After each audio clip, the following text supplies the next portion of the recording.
Hello, and welcome to the first module of concepts about crystal bone stability around implants. I want to start with these two X-rays, and we will be really talking about how to get better bone stability around implants. Because just think about, what would you like your implant to be? On the left side or on the right side? We are going to talk about zero bone loss concepts. Concepts which really are developed to develop and maintain crystal bone stability around implants.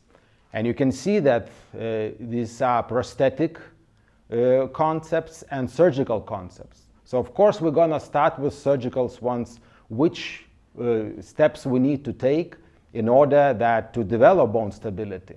And of course we're going to talk about also prosthetic concepts, things we need to do in order to maintain it.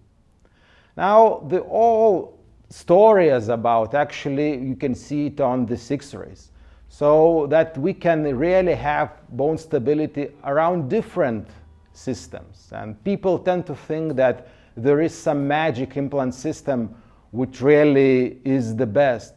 However, the zero bone loss concept idea is that we can have bone stability around different implants. And just you can see on these X-rays, different connections, different surfaces, everywhere is stable bone. For example, here you can see implant without platinum switching, no conical connection, but bone stability is really excellent. So what we need to do in order to achieve this? Now, I will really compare this, our course, because it will be a long course, to a certain kind of marathon. That in the beginning we are very fresh, like here. This is how we get a little bit tired when we, let's say, finish the first course, when we finish the first round of the trainings. And I'm sure and I hope that you will be tired of knowledge, but in a good sense, that you will have a lot to learn, and these concepts will really change the way you practice. I'm sure about it. So for those who are not really familiar with me, let me remind you, I am Professor Tomas Linkevičius from Vilnius, Lithuania. So a little bit background of me. I graduated from dental school in 2000. 2004, I finished postgraduate studies in prosthetic dentistry, and 2009 I finished my PhD studies. And my PhD studies were on soft tissues around implants. So kind of I do a lot of things, but there are three major positions which currently I'm in. So I'm a professor in Vilnius University Institute of Dentistry, also a director of private research center. So what you're going to see today, it will be studies which are made in private practice. And also I'm a clinician like everybody else and practicing in a private dental office. I am coming from Lithuania, and when you see the map of the world, this is this yellow small spot. So here, which I am coming from, and indeed this program would really allow me to share all the knowledge with you from anywhere in the world. And just think about it and how convenient it is. You can have training all the time, and you don't need to come to Lithuania for that. So that's, I think, really exciting, and this is why I'm happy about this program. Now, let's talk a little bit how our program will be. So when I finished my dental training, I turned a little bit differently my practice, because I wanted to really implement scientific things in clinical practice. So usually when you finish your dental school, you start to practice dentistry, and some people tend to forget the science. But in my case, I did otherwise. I put all the best scientific methods in private practice, and that's why we were able really to develop this. Now you might ask, why does clinician need science?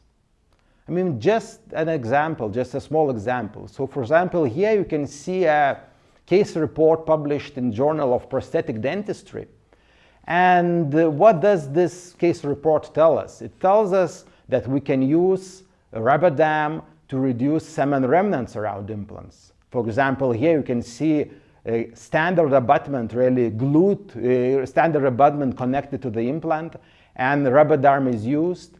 And the idea is that you put cemented crown, and then you can remove semen remnants around your implant. Now, but what the case report really lacked? It really lacked scientific evidence. And what we did, and I'm going to show this research in more details when we'll talk about prosthetics, but we just constructed the crown with occlusal opening. We installed abutment. We put a rubber dam on it. The crown had the occlusal opening, which we sealed with composite, and then we cemented it on the abutment, really imitating how it's done. And later we just removed the composite, and I put in the screwdriver into the crown. I loosened it, and I was able to take all the crown glued to the abutment.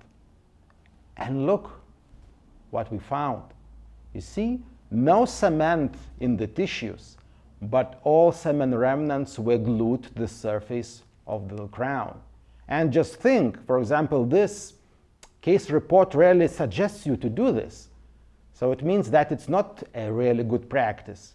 That's why all the methods, all clinical suggestions must be tested by clinical studies before. And that's what we really did during 15 years of work. And I will be really glad to share this knowledge with you. Now, on this slide, you can see the ladder of evidence. So that the ladder of evidence is really an important tool, because you can see that where we have animal studies, where we have case reports, and when you climb up, and if we want really to provide quality evidence, we must climb the ladder quite high. So zero bone loss concepts are actually based now on 33 publications. Just think, 33 publications in the best clinical journals in the world. Also, we have published a book, Zero Bone Loss Concepts, and this book is also full of clinical advices. And of course, the book is really popular. You can see that it's now been translated into 6 foreign languages. So I think that this course will be complementary to the book. It means that what we're gonna hear today is already not all the information is put in the book, because it takes time to write it. So it means that a lot of new things you're gonna hear today. I didn't do it by myself. And like in every training, you need to acknowledge your partners, acknowledge your friends. So I have to say thank you to my good friends and co-authors of the book, Algirdas Puišys, who is a periodontologist, and Rolandas Andrijauskas, who is dental technician. So these concepts really were developed together. And now if you look, let's say, at the book, you can see that different chapters, and we kind of go to all of it and really see, so what are, let's say, our method to create crestal bone stability. Now, this is completely sponsor-free course. And during the course, you're going to see different kind of implant brands, like MIS, like Straumann, like Nobel Biocare, Camla, by Horizons. What does it mean? It means that we made research with these companies.